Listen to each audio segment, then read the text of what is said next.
Okay, there we go. Oh, it's blue, not red. All right.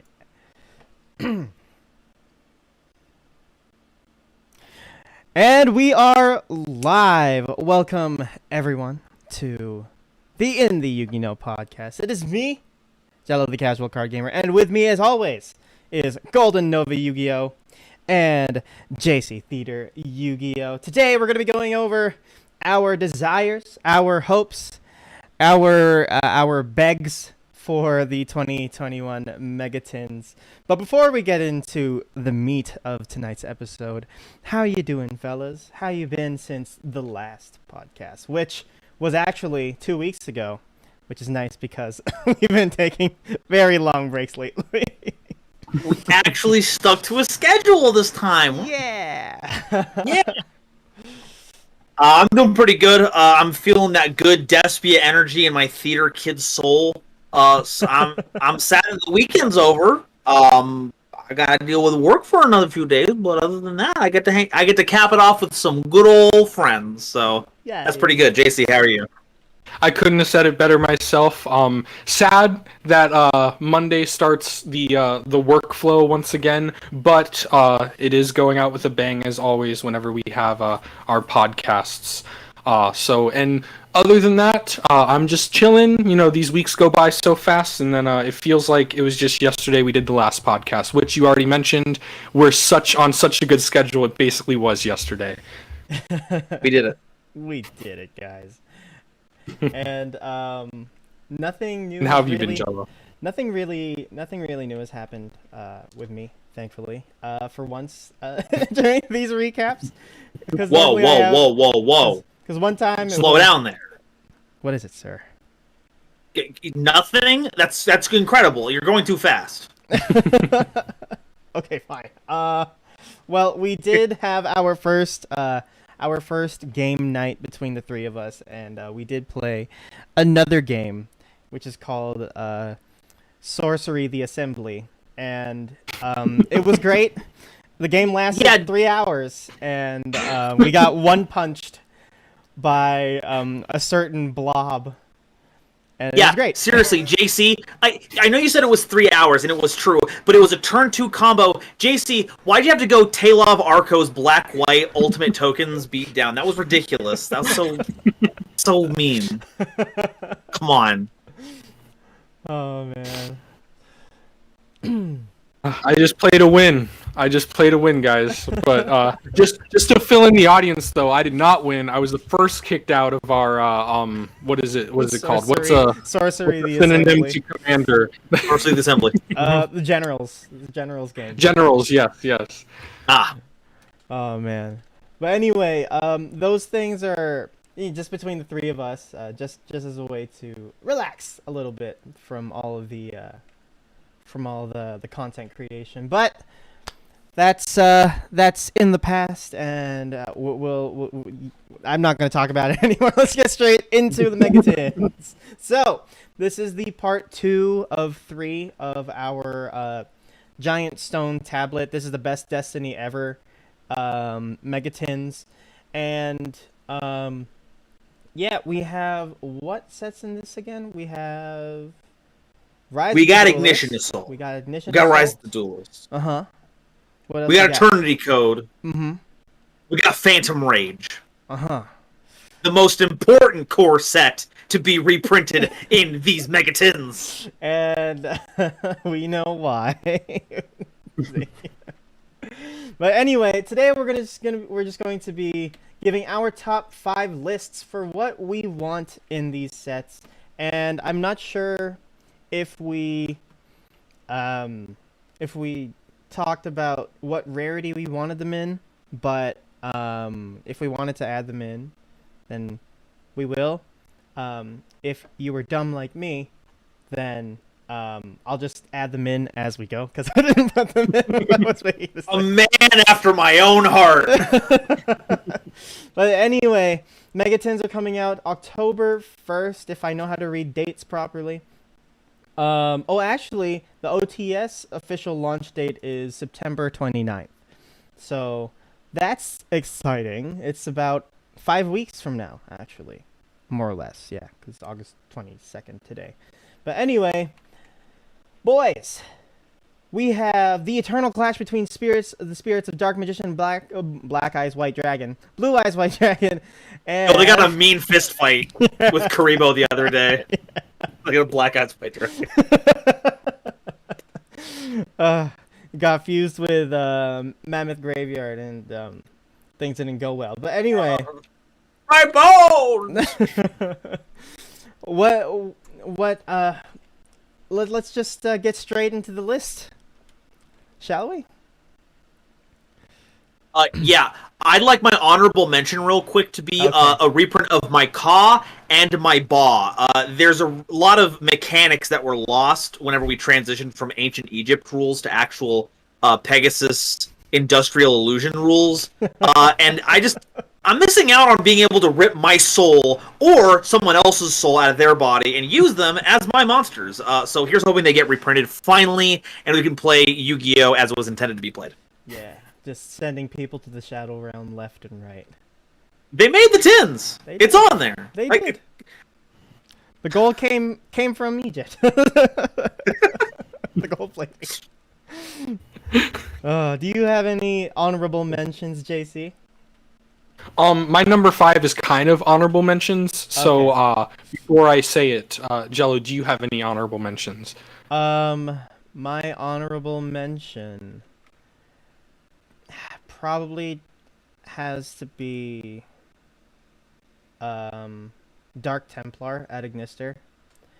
Just because I really like the Ignisters and I want a prismatic secret rare version of this. that would look sick. It would look sick, and yeah, that's mine.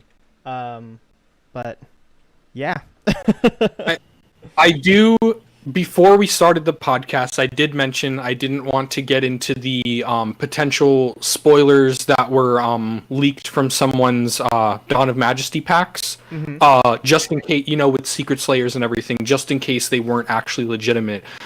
If they are, though, your dreams or honorable mention dreams will be crushed because Dark Templar was common, I believe. He was an So ultra, we will see. actually. In the leaked cards, Oh, or I'm not. Oh no, not in the leaks. Sorry. Oh yeah, in the Originally. leaks yeah. it's a common. in the sorry, Yeah, sorry, in the yeah, leaks it's a yeah. common, yeah. So because I remember people commenting on the Facebook post being like they really disrespected Adagnister I know. that bad and gave their ultra rare semi boss monster. I don't know the deck enough to call it boss monster, but from an outside perspective, looks pretty up there in the chain. They used I for what they could, a marketable, handsome cyborg that everyone wanted to get with, but when they fulfilled their agenda of trying to rip down the establishment, they didn't want to respect him anymore, I had a real message. Take it to the... Yeah. Okay, so with those out of the way, let's get into the top fives. So, Nova, would you like to start? Because I'm still building my list. I'm looking for that one last card. to put in here. Yeah, so I am an indecisive jerk when it comes to a lot of my decisions, but I think that's partially my fault and partially Konami's fault. A lot of these cards don't work well in isolation, so my hopes are that certain sets of cards will be reprinted in attainable rarities. And as we moved into this, not this one, but I guess the last rotation of core sets, we saw another reevaluation about how Yu-Gi-Oh! Was supposed to be played, and Dogmatica was a huge boost in how that was supposed to be done. So I'm hoping that we're going to see a good Fleur reprint and a good Ecclesia reprint. I'm not sure what Judgment was at whenever it was reprinted, but if that was also like Ultra or something, that should also be reprinted at a lower rarity. Because it just ended up being a good package you could put in any deck that could make extra deck monsters, and then you just end turn with Dogmatica combos, and then you just had to negate that, put a 2,500 body on the board. It's completely savage. All right. I would love to see those too. I personally didn't put any of the... Well, I put one Dogmatica card in here. But it was more for regret of selling them so I could get them back. Because I just want them back. That's a good reason. Yeah. But yeah, the Dogmatica cards were really fun and got me back into the game. Not so much to play, but more for the story. So I'd like to see some higher rarity stuff for everything, even though everything was basically. You know what? You said more attainable, so yeah, those supers and commons. Oh my gosh, can you imagine a Nadir servant? Ugh. That makes me feel so much yeah, better. Nadir servant also needs to get. Yeah, you can see the detail at that point. Yeah. Yeah, as the lore person, I need to have the highest fidelity artwork that I can look at. So obviously, can't be secret. Yeah. All right, JC, what's your number one? Number 5. Oh, number We're going 5. in, Yes, yes. yeah. What is the first thing on your list you would like to share? Your number 5 pick.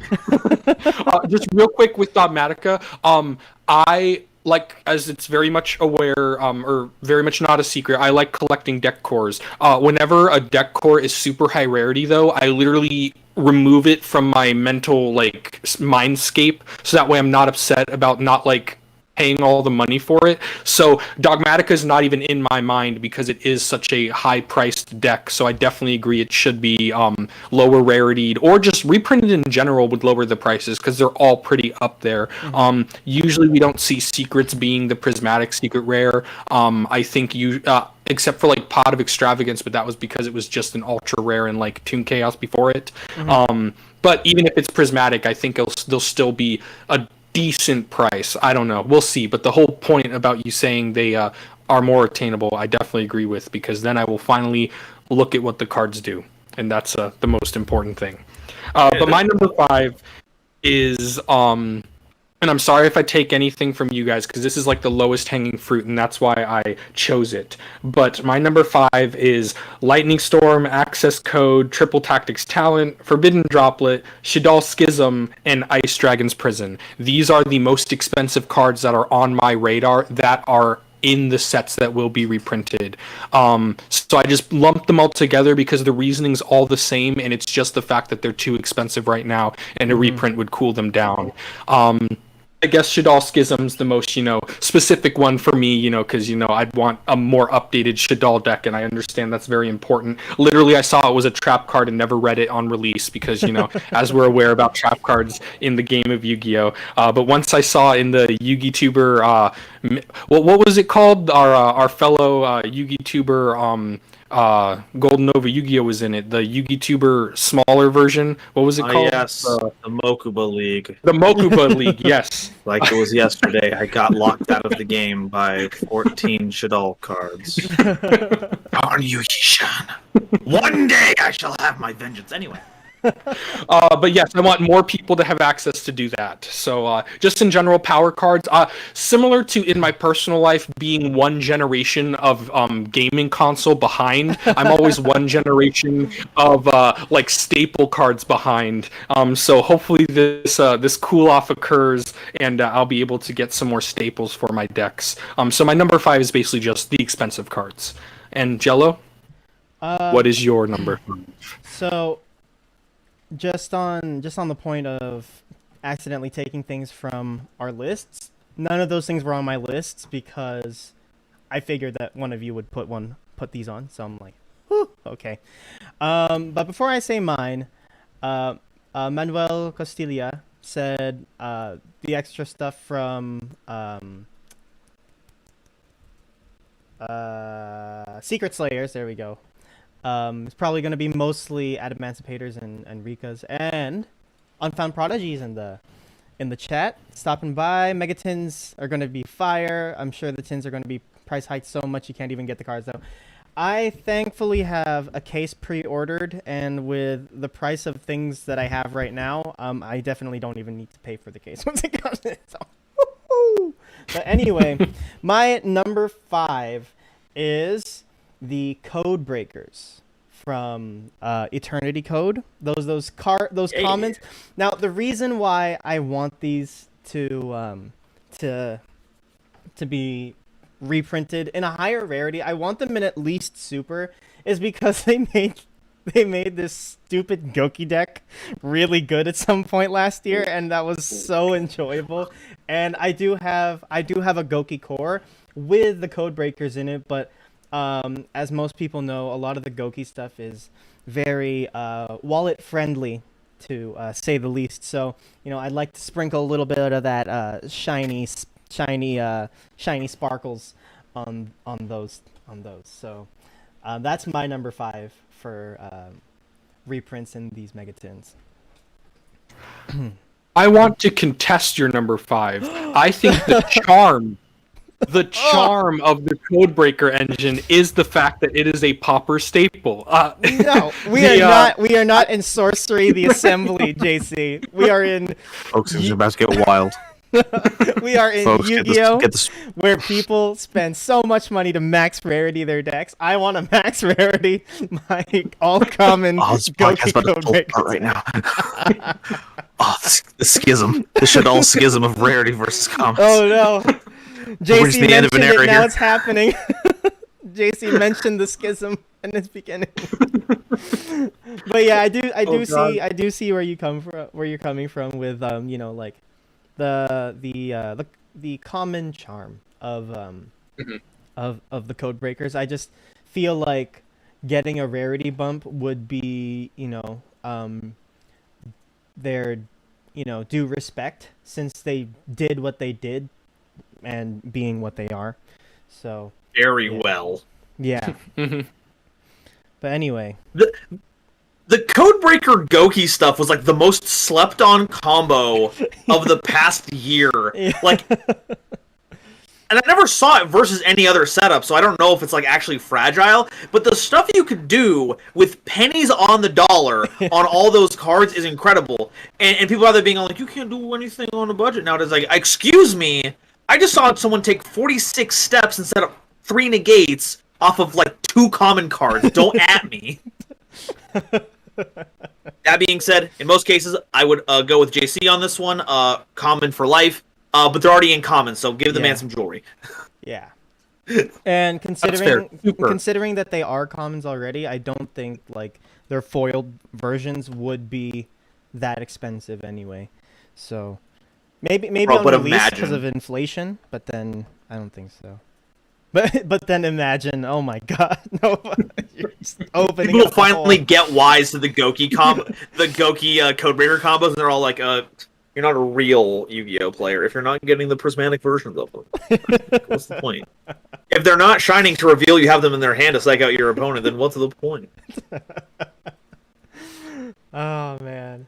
All right, so that's it. That's my number 5. Let's go into Nova. What's your number 4? Number 4, lightly touched on previously, but another core that I hope gets more accessible reprints are the Ad-Ignisters. It is one of the funnest decks I've ever played, but every card that you need is printed at Ultra or Secret.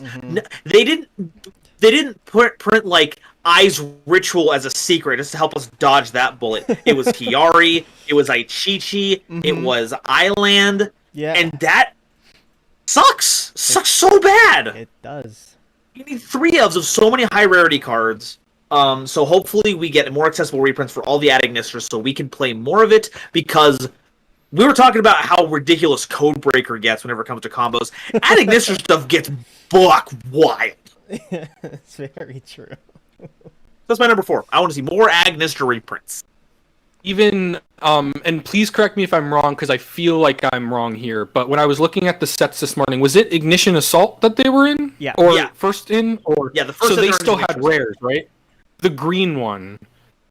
If it was a rare, it's like almost $2 as a rare in the set. Like I was looking at it, and they do take up a lot of the top spots in the set they're in. So I definitely agree. I couldn't have said it better. I didn't put them on my list because I'm not too familiar with the deck deeply. Because that's exactly what I said before. If a deck reaches a certain price point, it literally goes off my radar. I did see. I think it was Farfa posted a deck profile whoever posted a deck profile was either MBT or Farfa. I don't know why I'm confusing the two, since obviously their delivery would be very different. But whoever they're showed the me same. combos, that is true. They just have a slightly different locale accent depending, Glasgow or New York, I believe. But what was I gonna say? But it does look very, very crazy and super fun. And also the art, because I haven't seen the anime to like have any relation there, but the art is just very like cool looking, you know, like very colorful and just nice to see. You can actually from a distance in a remote duel with a wonky camera see what the combo's doing because each one's a distinct color. Like, beautiful. It's the Skittle deck. Taste the rainbow. Yes. Eat the rainbow as it punches your face. I can feel the texture on my tongue now as I bite into a chi-chi. It's spicy. It's spicy. Oh no! The spicy skin! It was a hot tamale! I don't know if I was living a fever dream or if it was real, but I think it was 2016 or 2017 when all the gummy candies got spicy variants. Like, I don't know if anyone remembers Sour Patch Kids that were like spicy, and also the cold ones, like cold ones that had like the cooling stuff from gum. Yeah, and then also this like the ice cube gum that literally isn't like minty but just like makes your mouth feel cold. Okay, yeah, I think what you're talking about. And then also Skittles had spicy Skittles. So just a little fun fact from a candy connoisseur who just eats a lot of junk food, I guess. Wow, but, yeah, I would have thought you were a filthy liar, but the internet has shown me that we have sweet heat Skittles. Yes. Oh my goodness. Yes. So Holy cow. I was living in Asia at the time, so I have never seen those things. But those sound interesting. I've had chili ice cream. So I can imagine it's sort of the same concept. yeah, I would eat those things. Oh boy. But that's not my number 4. My number 4, which I didn't actually list these of importance, so I'm kind of just grabbing right now. Which one should I say? I guess I'll say I want a Ghost Mourner and Moonlit Chill reprint. I believe it's the only Ghost Girl that hasn't been reprinted. And it's the only Ghost Girl I personally don't have because I bought a bunch of Dual Devastator thinking it wasn't card for card. And then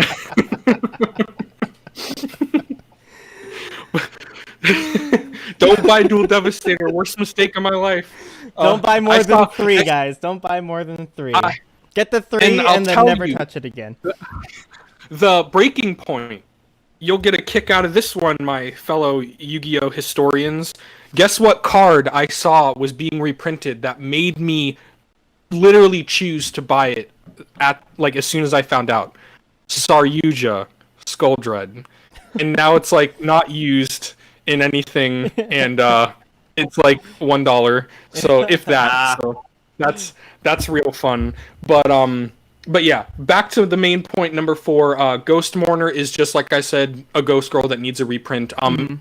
They were printed at a weird time when the other Ghost Girls were getting reprints and stuff like that, and I think they do have an alternate art, and I think that would be coming out in whatever the IP Masquerena potentially would come out in, the new art there. I think so, because my mind thinks they came out around the same time or something like that. I could be very wrong, and of course it's not confirmed, I'm just speculating, but yeah, I would like a reprint of that.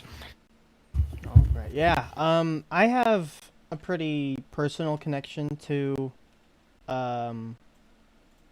that Ghost Girl in particular, because she was one of the first Ghost Girls I ever owned. Because I started opening up. What did you come out in again? Etco, right? Yeah, Etco. Yeah, I started opening those a lot for. What was I opening them up for?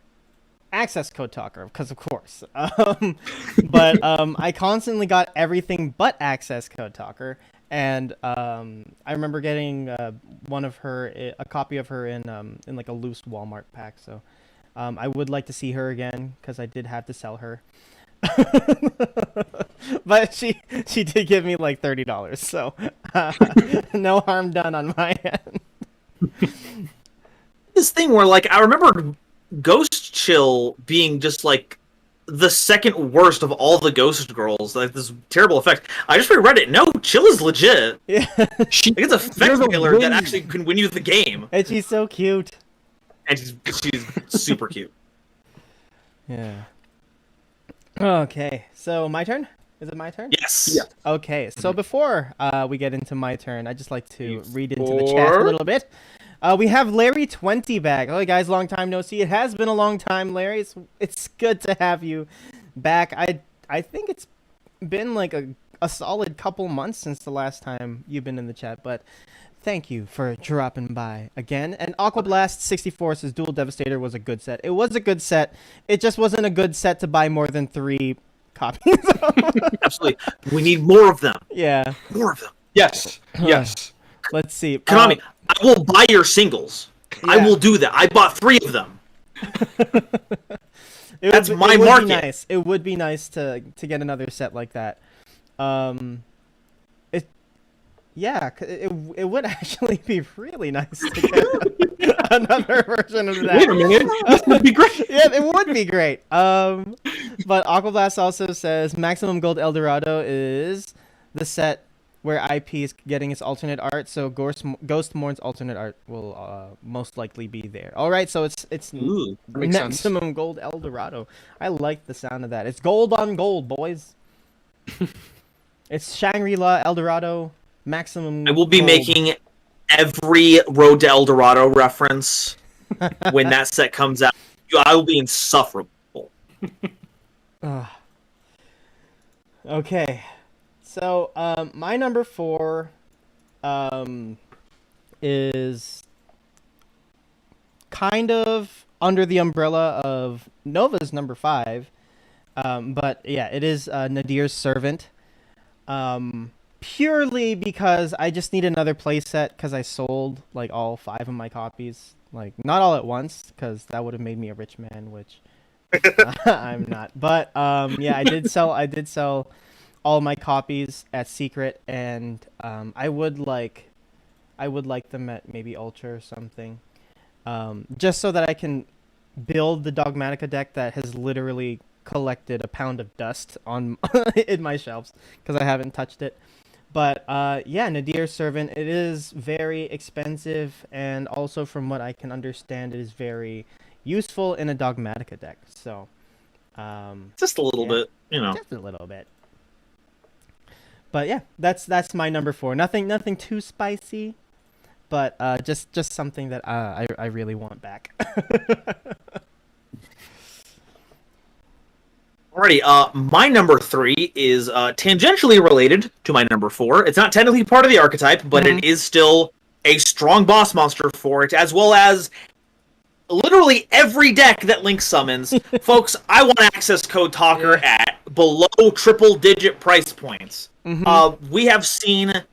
it started with Borlo Dragon, it extended with Boral Sword Dragon, but we are in this world where a deck doesn't need to have a boss monster as long as you can make things like Access Code, like Avermax. Your deck can still win, and Access Code is one of those, and while you only need one, it sucks when single cards are in triple-digit prices. Sorry, that's my hot take for tonight.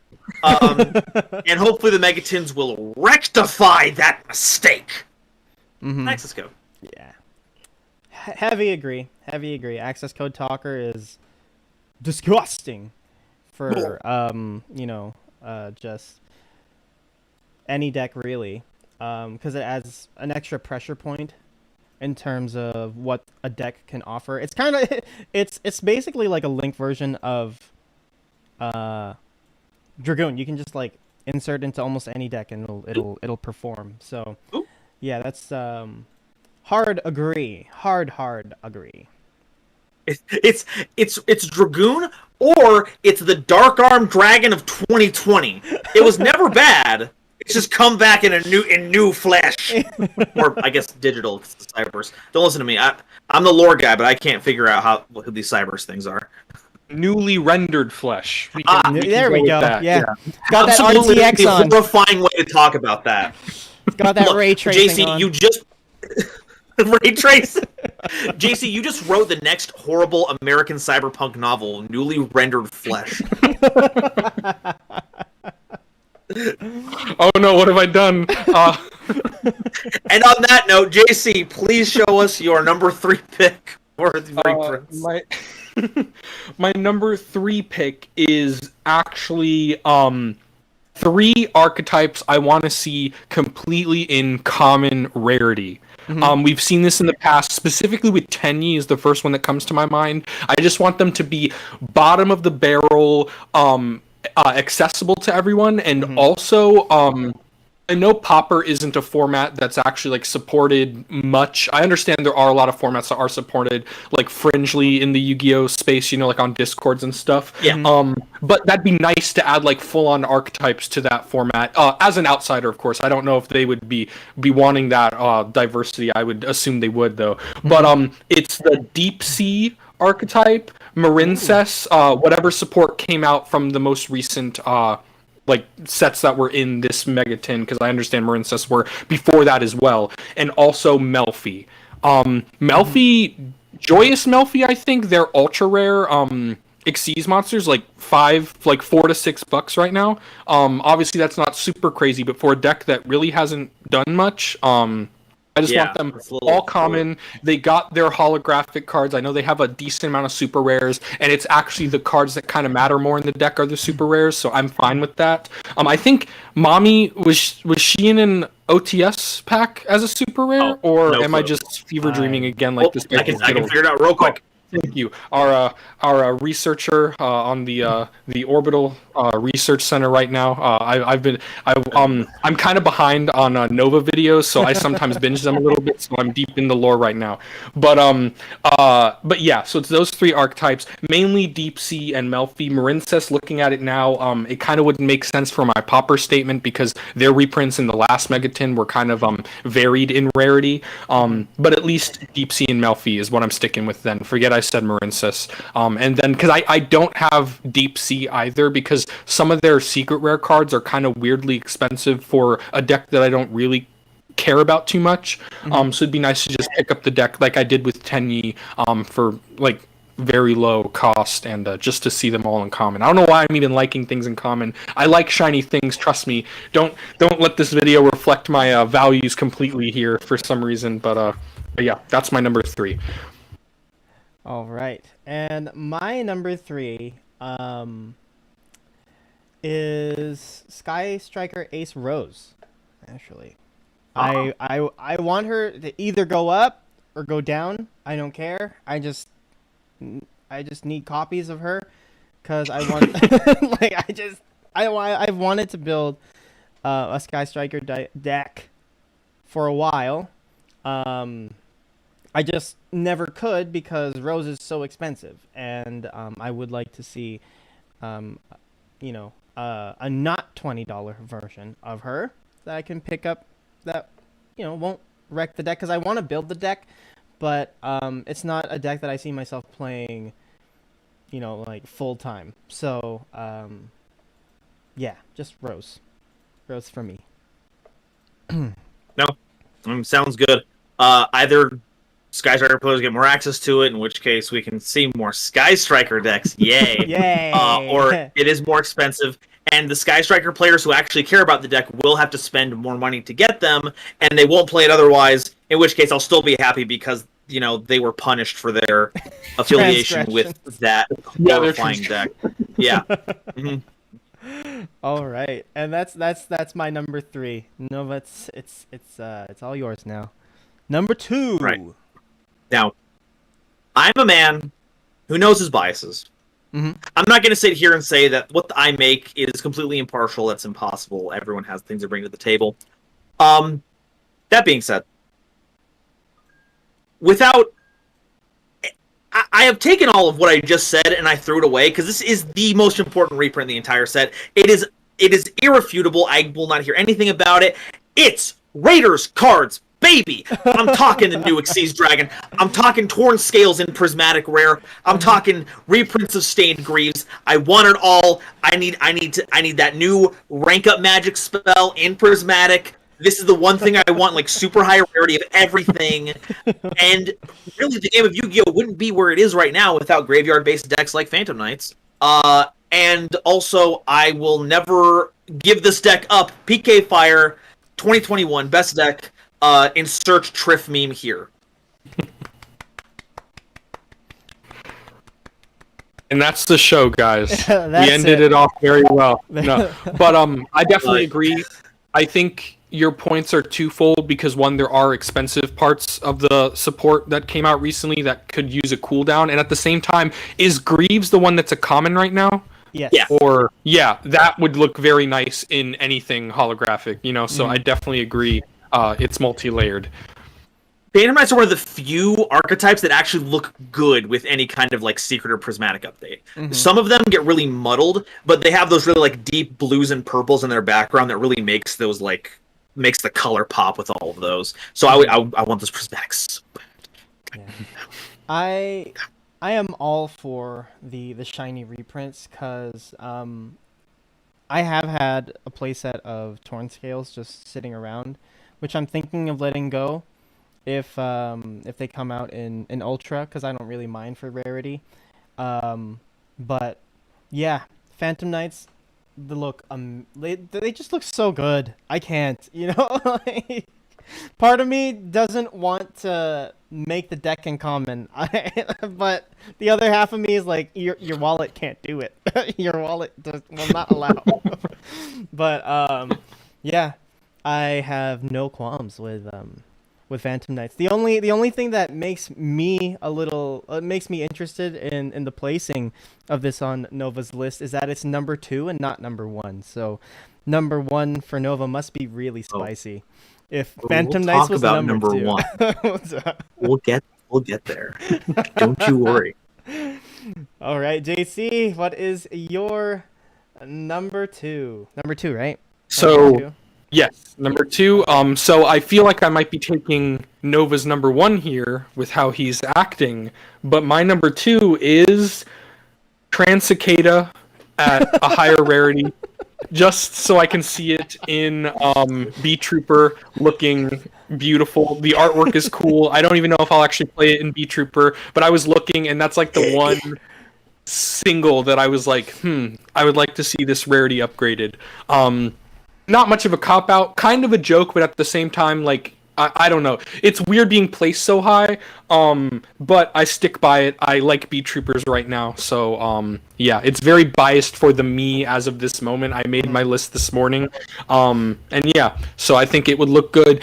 I want to say, I'm always second-guessing myself once I get on the podcast, but I don't think there's a super rare right now, but I would be okay with it even super rare, just anything holographic. I don't see it going higher than super rare by any means because it's not on any kind of radar or anything. I'd actually kind of be upset if it took a higher rarity slot from something else. So yeah, just super rare Transcicada in the Megatins. That was my number 2. All right. Angelo, what is your number 2? My number 2 is, let me get the full name out actually. Oh, it's a mouthful. It is. Oh no. It isn't really. It's just I keep forgetting the order of the words. So my number 2 is Tri-Brigade Farragut the Baron Blossom. Because you guys know at this point how much I love that card.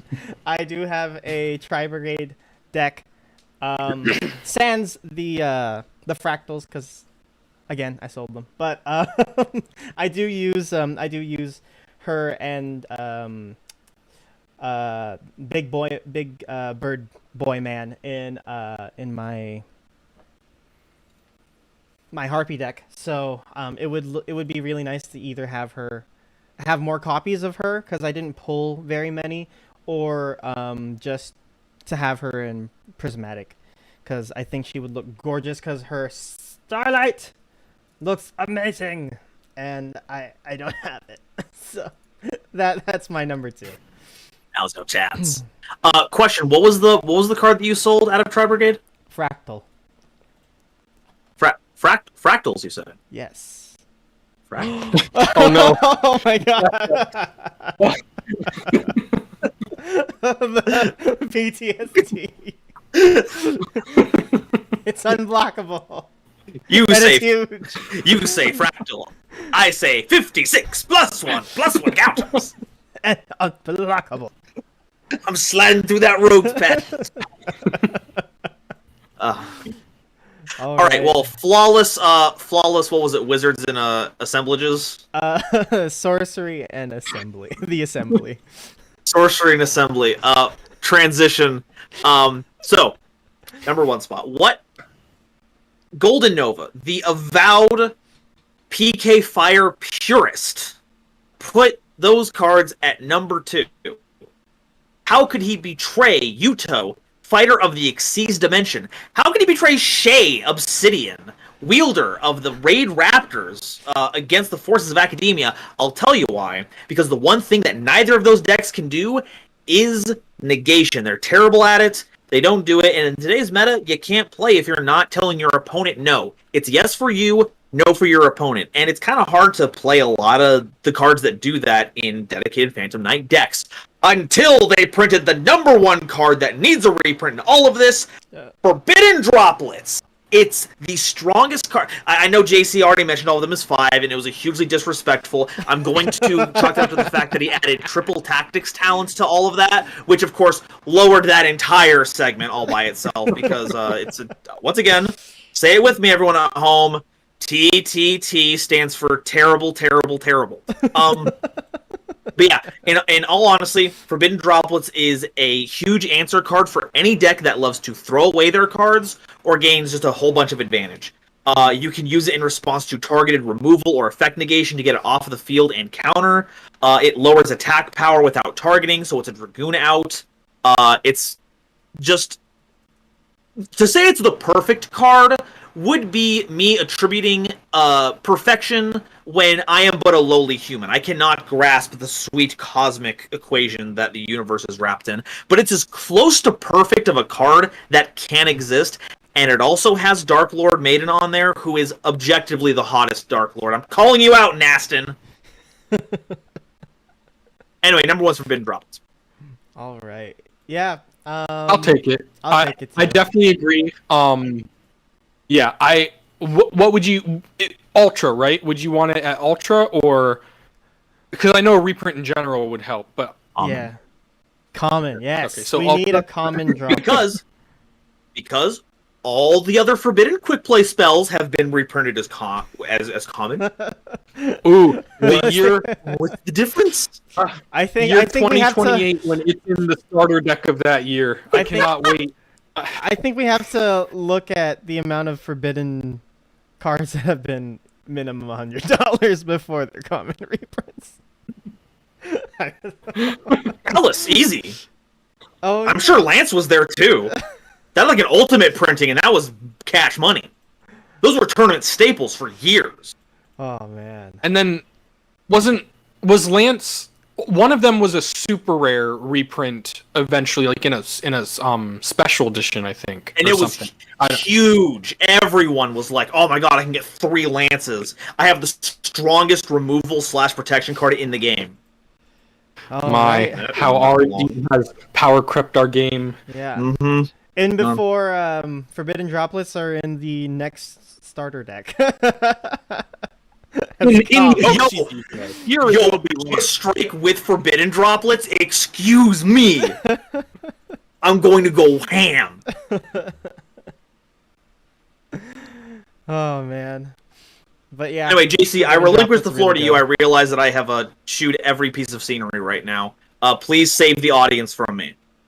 No, never saving, just stealing away the show a little bit here. My number 1 is something that no one else mentioned, and it's an archetype that I want to see across the board get higher rarity reprints, and that is the slept on, in and out of the meta, weird design space, very interesting archetype, Megalith. I want them to get higher rarity. They got, I think, their highest rarity cards in main set, and I say in main sets, but I think they've only come out in main sets, are like supers, right? Yeah, supers and commons. Yeah, I don't remember a single Ultra Megalith. Yeah, because I'm trying to think, because the boss monsters are obviously super. I think even the one that like, oh god, I don't even remember the one that like is the white big statue, like just the white one. I think that's common. The one that starts with a P. We'll figure it out later. But my whole point is Starlight Rare. The secret rare. I'm losing my mind saying my number one. I'm so excited. What are they called? The prismatic. The prismatic secret rare. The ultra rare slots. I'd be perfectly fine seeing those in higher rarity. I understand not the entire core is used in any kind of meta variants. Drytron came on the scene, and we're just like, okay, now we are the one ritual deck that's allowed to be seen by anyone ever in a tournament setting at within one given spatial time period. But I don't know. The design I've always been so interested in. It's such an interesting concept, and their art I think would, because the art with foiling, especially secret rare, comes down to what stays matte and what actually gets that foil like bleed through. And I think the Phantom Knights are good because, like Nova mentioned, that blue fire is so beautiful, and a lot of the actual body is like solid armor, right? So that will obviously be matte, so you can clearly see everything. Megalith are these literal rock statues with like random energy and just like background that would probably look really cool in that prismatic secret rare spot, especially. So that's my number one. I think Fool is not actually in this, or did it come out in Phantom Rage? Oh, I need to know now. But it is a common, Fool. but it's actually, it's I say fool, but I know it's probably not, but I am a fool for pronouncing how I am, but I know what you mean. It's all good. but yeah, so was Mommy ever super rare, by the way? It was. You were completely Yes, correct. It okay. was specifically in the Man. OTS pack. And Full was in Rise of the Duelist, so it is valid. Okay, cool. So now just Megalith completely, I believe, because I think that was the last piece of support, at least that mattered, that came out anytime recently. So yeah, just the whole archetype, give it some bump up. We're probably going to get all supers, and of course I don't mind if all commons. I don't mind if the supers get commons, of course, but anything that was common, bump it up a little bit. It'd be nice though, but I don't want to be too picky, so I'll keep the hollows. But enough of my rambling about a very specific choice to me, but of course these all are specific choices to us. But what is your... How dare you pick a personal choice? In your top 5 list, who do you think you are? Watch Mojo? Oh man. Jello, So what is your number one? my number one pick for the 2021 Megatins, I had it on my list as a single card, but now that I think about it, I want the whole rarity, all of the support that came out for it this year to just be bumped up. I want my boy Gaia to get all these rarity bumps, because when they came out in Rise of the Duelist, everything was, I believe, super and below.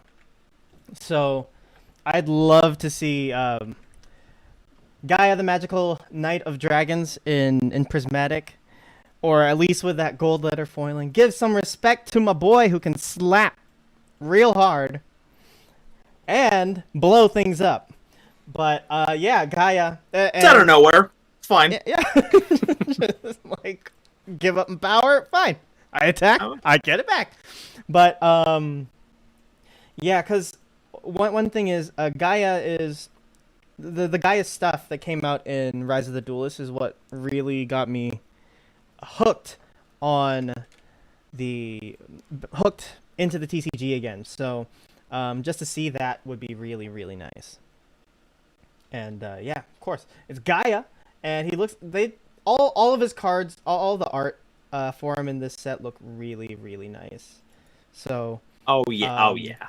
Galloping Gaia, Spiral Fusion, even if those only just get kicked up to super, I wouldn't mind. I just need some shiny for my boy, who turns into my other favorite deck, Blackluster Soldier. So yeah, just give me the shiny nostalgia, please. Retrained nostalgia. The Yugiverse continues. But yeah, that's my number one.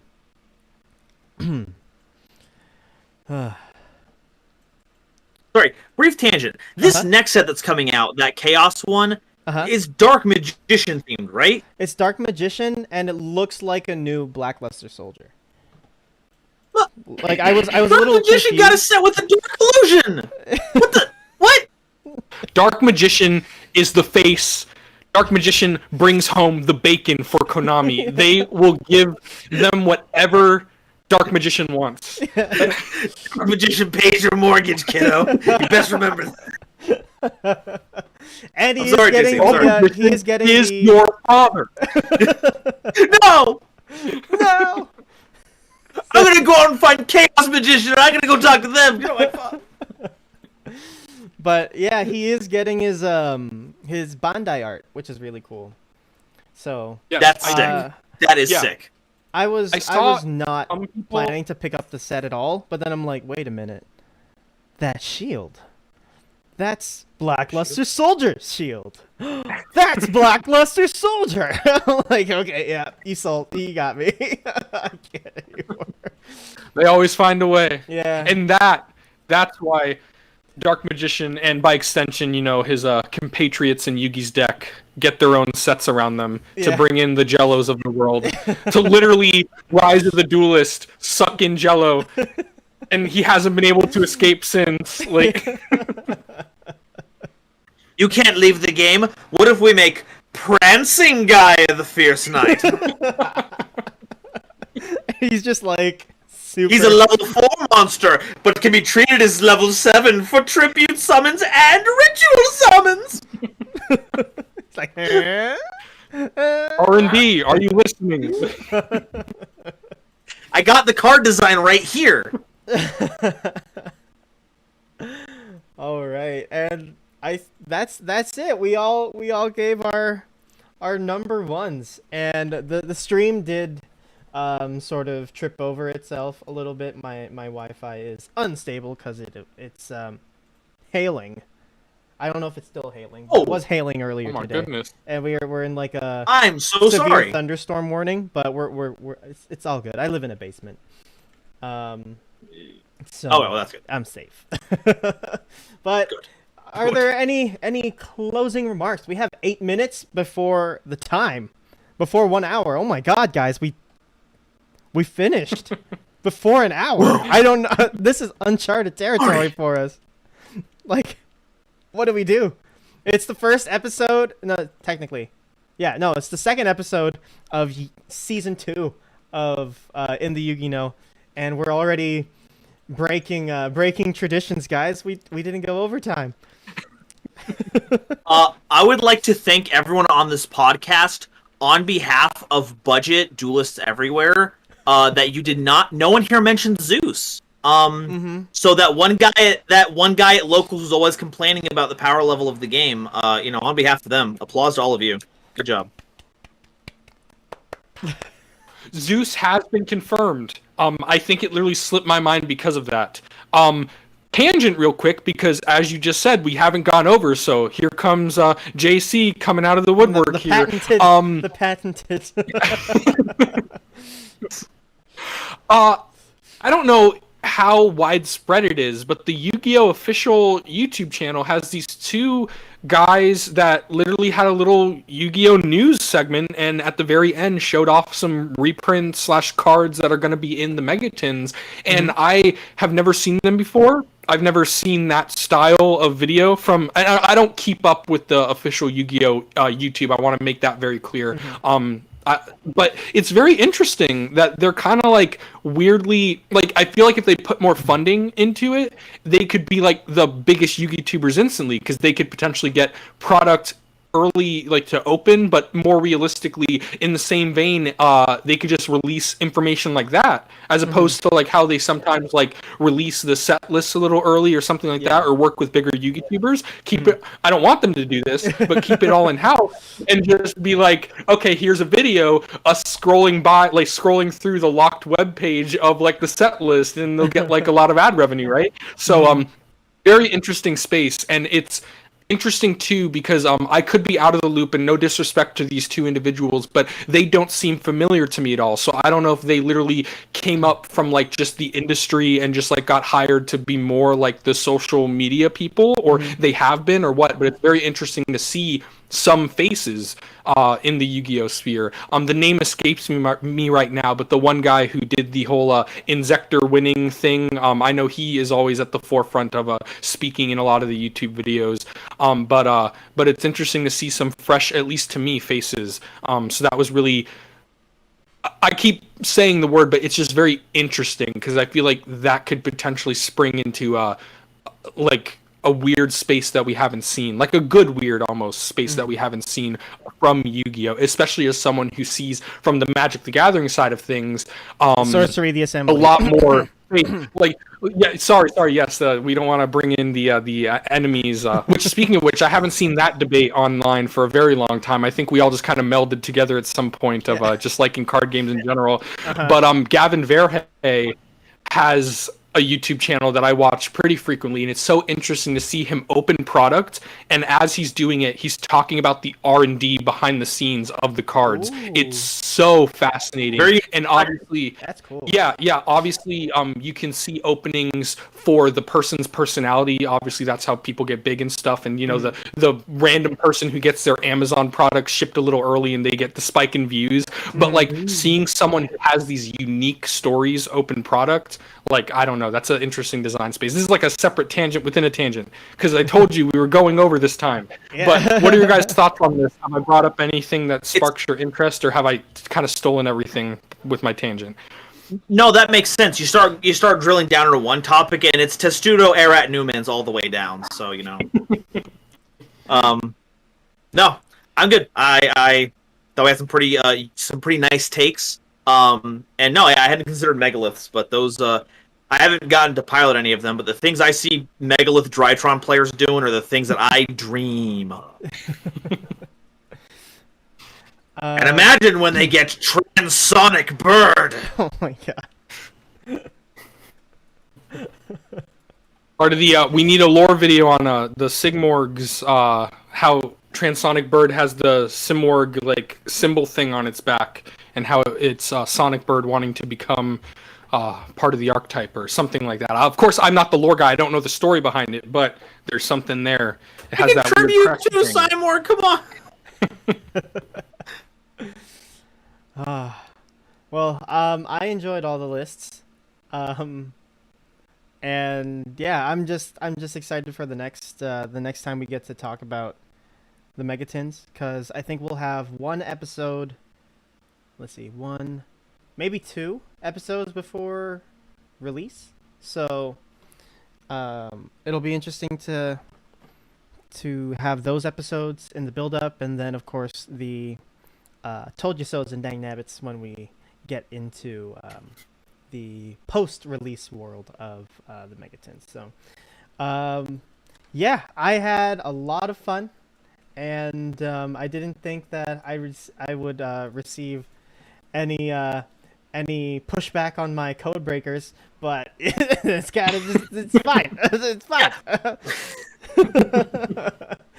I had a Anyway. nickel every time someone got weird about how they didn't want my thing to be common. I'd have 2 nickels, which is not a lot, but it's weird that it happened twice, right? Yeah, very true. But anyway, guys, we are at 57 minutes, 53 seconds. It is time. It is. Where is it? Where's mine? Oh God. Where am I? It's plug time.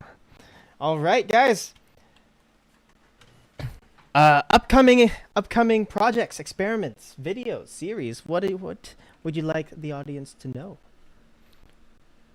Nova?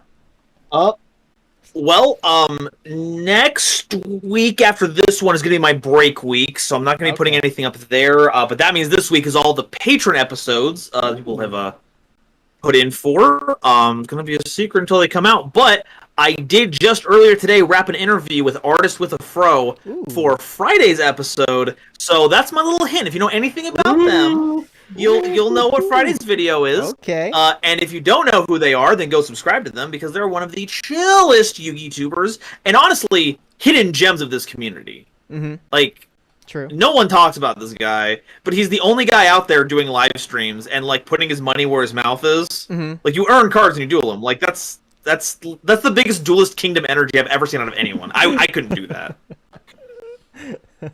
Yeah, I would be broke too quick, and I gotta save up for those megatins. So,